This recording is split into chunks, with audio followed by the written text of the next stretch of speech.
कैसे हो मेरे जवानों। मैं आपका फिजिक्स गुरु जितिन मित्तल एक और नए लेक्चर के साथ आपके साथ जुड़ रहा हूं।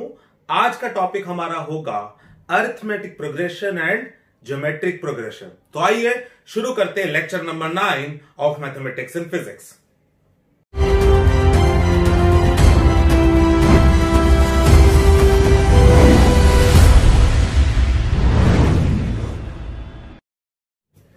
तो बच्चे शुरुआत करते हैं हम लोग एपी अरिथमेटिक प्रोग्रेशन से। 10th क्लास में आप लोग एपी के बारे में पढ़ चुके हैं, तो मुझे ज्यादा डिस्कस करने की जरूरत नहीं पड़ेगी। आप लोगों ने पढ़ा कि एपी की nth टर्म का formula a plus n minus 1d, जहां a फर्स्ट टर्म होता था, d कॉमन डिफरेंस होता था। पढ़ चुके हैं आप लोग 10th में, इसलिए मैं इसका एक बार ओवरव्यू जल्दी से दे रहा हूं। आप लोगों ने पढ़ा कि n टर्म्स का जो सम होगा एक एपी का, that will be n/2 2a plus n minus 1d, या फिर a प्लस लास्ट टर्म, ऐसा भी आपने पढ़ा। ओके, सो क्यों जरूरी है एपी को? आप 10th में पढ़ चुके हो अच्छे से, तो मैं यहां पर क्यों इसको आपके साथ डिस्कस कर रहा हूं। फिजिक्स में इसका क्या लेना देना। हमारे पास, आप लोगों के पास मैथ्स में ट्रिग्नोमेट्री जब आप पढ़ोगे तो आपके पास जनरल सॉल्यूशंस कहीं पर आएगा। ओके, इनफैक्ट फिजिक्स में भी बहुत जगह पर हम लोग जनरल सॉल्यूशंस की बातें करेंगे कि अगर साइन एक्स 0 है तो एक्स की वैल्यू क्या क्या पॉसिबल है। तो वहां पर कहीं ना कहीं बच्चे उन फॉर्मूलाज को लर्न करते हैं कि वो याद कर रहे हैं, जबकि याद करने की जरूरत नहीं है इफ यू नो एपी। तो देखते कैसे। मैं आपके सामने 4 बातें लिखता हूं। लेट्स से मैं लिखता हूं sine x is 0, cos x is 0, sine x is maximum, cos x is maximum, and यहां मैं मैक्सिमम में प्लस और माइनस दोनों को इंक्लूड कर रहा हूं। ओके, नाउ साइन एक्स 0 कब हो सकता है, कब कब होता है? 0 पे, पाई पे, 2 पाई पे, 3 पाई पे, एंड सो ऑन। तो क्या ये एक एपी नहीं दिख रहा? क्या आपको ये एक एपी नहीं दिख रहा? तो अगर ये एपी दिख रहा है, और इस एपी की अगर बात करूं तो मेरे को फर्स्ट टर्म क्या दिखाई दे रही है? 0। कॉमन डिफरेंस क्या दिखाई दे रहा है? पाई। सो इसकी nth टर्म मेरे पास क्या होनी चाहिए? a plus n minus 1 into D. तो मेरे पास ये बन जाता है n माइनस 1 पाई। जहां ध्यान रहे n is from 1। Okay, and generally अगर मुझे इससे 0 से n को शुरू करना हो तो मैं इसी फॉर्मूले को सिंपली n पाई बोल दूंगा। तो देयर इज नथिंग रॉन्ग अगर मैं इस फॉर्मूले को n माइनस 1 पाई याद करूं और 1 2 3 ऐसे चलाओ n को। ओके, सेम ऐसे cos x 0 कब होगा, जरा सोचते हैं। cos x 0 होता है जी π/2 पे, 3π/2 पे, 5π/2 पे, एंड सो ऑन। तो नाउ देखो a क्या है आपका? π/2, d क्या है आपका? पाई। माइनस करके देख लो। तो मेरे पास nth टर्म क्या बननी चाहिए? a plus n minus 1 into d. Simplify करते हैं इसे π/2 plus n pi minus pi. क्या मैं इसे n पाई माइनस π/2 बोल सकता हूं?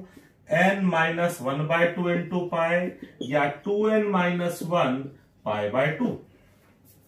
तो मेरे पास यहां पर n की वैल्यू अगेन 1 से शुरू हो रही है, और ये मेरे पास कंडीशंस बन गए कि यार साइन एक्स 0 होगा तो x क्या होना चाहिए, cos x 0 होगा तो x क्या होना चाहिए। So these are general solutions in terms of n। Okay, now suppose अगर मैं आपको कहता हूं कि साइन एक्स मैक्सिमम वैल्यू ले रहा है, मैक्सिमम यानी +1 या -1 अपने एक्सट्रीम पे पहुंच रहा है, तो इन दैट केस क्या क्या पॉसिबिलिटीज है यार? +1 या -1 कब हो सकती है साइन की वैल्यू? साइन π/2 पे +1 होता है, फिर 3π/2 पे जाके -1 होता है, देन 5π। तो ये π/2, 3π/2, 5π/2, ध्यान से देखो क्या ये यही वैल्यूज नहीं है? तो अगर मैं यही सेम स्टेप्स फॉलो करूंगा, आई will gate x is 2n minus 1 π/2, जहां अगेन n कहां से शुरू हो रहा है? 1 से। सेम ऐसी अगर मैं cos x को सोचूं मैक्सिमम +1 या -1, तो in that case cos x की वैल्यू +1 या -1 कब कब होगी? 0 पे, पाई पे, 2 पाई पे, 3 पाई पे, 0 पाई 2 पाई। देखो ध्यान से, क्या यहां पर भी मेरे पास x का सोल्यूशन सेम आ जाएगा? n माइनस 1 पाई। ठीक है। और फिजिक्स में बहुत जगह पर ये चार बातें इस्तेमाल होनी है, इसलिए मैं आपके साथ ये डिस्कस कर रहा हूं। इनफैक्ट जब हम वेव्स एंड ऑसिलेशंस को पढ़ेंगे, जहां हम स्टैंडिंग वेव्स पढ़ेंगे, वहां पर हम ये चीजें इस्तेमाल भी करेंगे, तो हमें थोड़ा सा एक आइडिया होना चाहिए क्योंकि किस तरीके से मैंने टैकल कर रहा हूं। मैथमेटिक्स में जब आप इन्हें पढ़ोगे तो फॉर्मूला थोड़ा सा अलग दिख सकता है, क्योंकि आप वहां n को 0 से भी ले रहे हो, तो वहां पर आपको n पाई लिखा हुआ दिख जाएगा। But you do not need to remember those formulas, रटने की जरूरत नहीं है। आपको सिर्फ और सिर्फ अंडरस्टैंडिंग अगर है तो आप इन फॉर्मूलाज को इजीली बना सकते हो। क्या ये बात क्लियर है बच्चे? तो अगर क्लियर है तो लो आइए जीपी शुरू करते हैं। सो अर्थमेटिक प्रोग्रेशन तो बच्चे हम लोगों ने 10वीं में पढ़ लिया, अभी थोड़ी सी बात भी कर ली कि उसका कैसे यूज होना है। अब बात करते हैं हम एक और progression, geometric progression. Let's say कोई भी एक टर्म है हमारे पास a। अब अगर मैं इस टर्म को किसी एक नंबर से मल्टीप्लाई करूं और उसी नंबर से मल्टीप्लाई करता चला जाऊं, तो जो प्रोग्रेशन हमारे पास बनेगा उस प्रोग्रेशन को मैं बोलूंगा geometric progression. For example let's say मैं इसे r से मल्टीप्लाई करता हूं, ar again ar square again ar cube, ये बढ़ता चला जाएगा पावर r की। ओके, सो अगर मैं ar को, let's say this is first term, this is second, third, fourth, अगर मैं सेकंड टर्म को फर्स्ट टर्म से डिवाइड करता हूं तो आई विल गेट r। मैं थर्ड को सेकंड से डिवाइड करता हूं तो भी मुझे क्या मिल रहा है r। मैं फोर्थ को थर्ड से डिवाइड कर रहा हूं तो भी मुझे क्या मिल रहा है r। तो मींस किसी भी नेक्स्ट टर्म को अगर मैं डिवाइड कर रहा हूं पिछली टर्म से, तो जो वैल्यू आ रही है, जो रेशियो आ रहा है उन दोनों का, वो सेम आ रहा है। इसलिए हम इस r को नाम क्या दे रहे हैं? Common ratio. It's common. होना ही था यार, हमने तो जबरदस्ती खेला था ये। मैं ही तो r से मल्टीप्लाई करता गया तो फिर जबरदस्ती ये बात बोल दी। सो इस तरह के प्रोग्रेशन को हमने क्या नाम दे दिया? Geometric progression.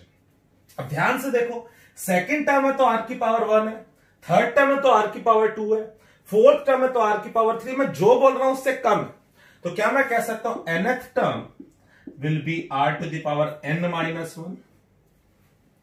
ओके, सो ये जीपी के हमारे पास nth टर्म का एक छोटा सा फॉर्मूला बन गया। अब फिजिक्स में क्या यूज होना है? फिजिक्स में यूज होता है कि सम ऑफ जीपी, जैसे आपने ये कुछ कॉपी कर लो, सम ऑफ एपी आप लोगों ने जैसे पढ़ा nth टर्म्स ऑफ एपी, उसी तरह से sum of n terms of GP का पूछ लिया जाता है। फिजिक्स में इनफाइनाइट टर्म्स के लिए भी यूज होता है। तो पहले एक काम करते हैं, n टर्म्स के लिए बात करते हैं। Let's say a plus ar square plus so on ar to the power n minus 1। ये हमारे पास एक जीपी में लिखा मैंने n टर्म्स का। मुझे इसका सम s की वैल्यू फाइंड करनी है। Let us multiply this by r, so I will get ar plus ar square plus ar cube plus so on plus ar to the power n। क्या है कुछ इसी तरीके से चल जाएगा? इसको इस तरीके से लिख देते हैं, ar स्क्वायर से लेकर ar n माइनस 1, और कहां तक गया होगा?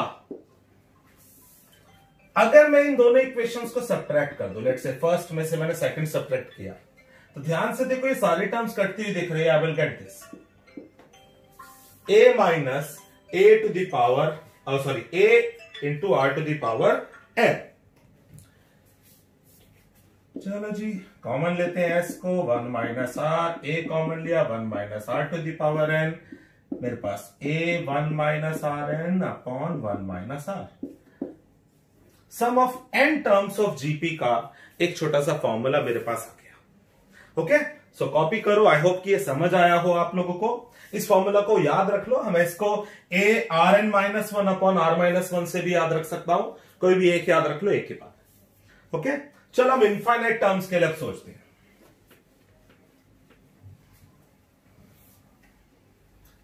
अब इनफाइनाइट टर्म्स के लिए अगर सोचूंगा तो इट्स, हमें नहीं पता कितने टर्म्स तक जा रहा है, इंफिनिटी तक जा रहा है। चलो, अगर मैं इसी इक्वेशन को r से मल्टीप्लाई कर देता हूं, so I can write ar, next term बन जाएगी ar स्क्वायर, फिर नेक्स्ट टर्म ar क्यूब। अब इंफिनिटी की खास बात क्या है? अगर मैं इंफिनिटी में एक टर्म जोड़ दूं या एक टर्म घटा दूं तो भी तो वो इंफिनिटी रहेगा। सो दैट मीन्स अगर मैं अब इसमें से ये इक्वेशन सब्ट्रैक्ट करता हूं, मेरे पास ये सब कुछ कट जाना चाहिए, बचना क्या चाहिए? a। क्या मैं कह सकता हूं s 1 minus r is a, s is a upon 1 minus r। ये वो फॉर्मूला है जो फिजिक्स में बहुत इस्तेमाल होने वाला है, और मैं एक एग्जांपल लेके अभी इस बात को जस्टिफाई करता हूं अपनी कि किस तरीके से इस्तेमाल होगा। ओके, इसे कॉपी कीजिए, इस फॉर्मूले को याद रखिए। चलो स्टार्ट करते हैं कि वो एग्जांपल क्या होगा। हम लोगों ने न्यूटन्स लॉ ऑफ ग्रेविटेशन देखा, मैंने आप लोगों के साथ कुछ बातें भी करी थी वेक्टर्स को लेकर, ठीक है, उसी को इस्तेमाल करते हैं। लेट्स से मैं कहता हूं ये एक्स एक्सिस है, लेट्स से ओरिजिन पर एक मास पड़ा हुआ है 1 kg का, ओके, एंड सपोज x1 पर एक मास पड़ा हुआ है m, x2 पर एक मास पड़ा हुआ है m, फिर 4 पर पड़ा हुआ है m,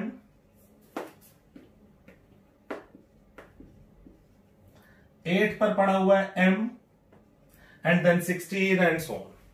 तो अगर मैं कहता हूं आपको इस वाले मास पर फोर्स निकालो, तो फोर्स कैसे निकालूंगा? F, भाई इसकी वजह से इस पे फोर्स, इसकी वजह से इस पे फोर्स, सॉरी सब अट्रैक्ट हो रहे होंगे, इसकी वजह से फोर्स, इसकी वजह से फोर्स, इसकी वजह से फोर्स, सबकी वजह से फोर्स, ऐड कर दूंगा। चलो पहले वाला टर्म लिखता हूं, G m1 m2 upon distance square, let's say सभी डिस्टेंस मीटर में, G m1 m2 अपॉन में डिस्टेंस का square, G m1 m2 upon में डिस्टेंस का square, and it's going like infinity. Okay, so अगर मैं G और M कॉमन ले लेता हूं, मुझे पर बचता 1 4 16 64 and so on. Now see clearly it's a GP, जहां A हमें 1 दिखाई दे रहा है और R क्या दिखाई दे रहा है। सो मैं सम ऑफ n टर्म्स नहीं, sum of infinite terms of GP का फॉर्मूला लगाऊंगा, जीएम एज इट इज रहने दूंगा, A अपॉन 1 माइनस R, तो it's 1 upon 3 by 4, 4 by 3 GM is my final result. So पता लगा आपको कि जीपी का इनफाइनाइट सम किस तरीके से यूज करना है। तो ये हमारा 11th में यूज हो जाएगा। इसी तरह से हमारे पास 12th में भी बहुत सारे कॉन्सेप्ट बन सकते हैं। तो एक छोटा सा कॉन्सेप्ट था जो मैंने आज आपके साथ डिस्कस करा, 10th का पढ़ा हुआ एपी और 11th में पढ़ने वाला जीपी, क्योंकि फिजिक्स में उन्हें हम कैसे और कहां इस्तेमाल करना है। ओके, सो आई होप कि आज का लेक्चर आप लोगों को पता लगा हो कि एपी और जीपी को फिजिक्स में कैसे यूज करना है। मैंने रब कर दिया है, वीडियो को वापस ले जाके पॉज करके आपको कुछ कॉपी करना है तो कॉपी कर सकते हो। Okay, and now from next week मैं 11th के फिजिक्स के चैप्टर सब आपके साथ शुरू करने वाला हूं, क्योंकि अब हमने मैथ्स के वो बेसिक्स पढ़ लिए हैं जो हमें चाहिए थे फिजिक्स के स्टार्ट करने से पहले। सो आपके फिजिक्स गुरु जितिन मित्तल की तरफ से bye bye, love you. Channel subscribe कर दीजिएगा, शेयर कर दीजिएगा, लाइक कर दीजिएगा, लव यू, बाय।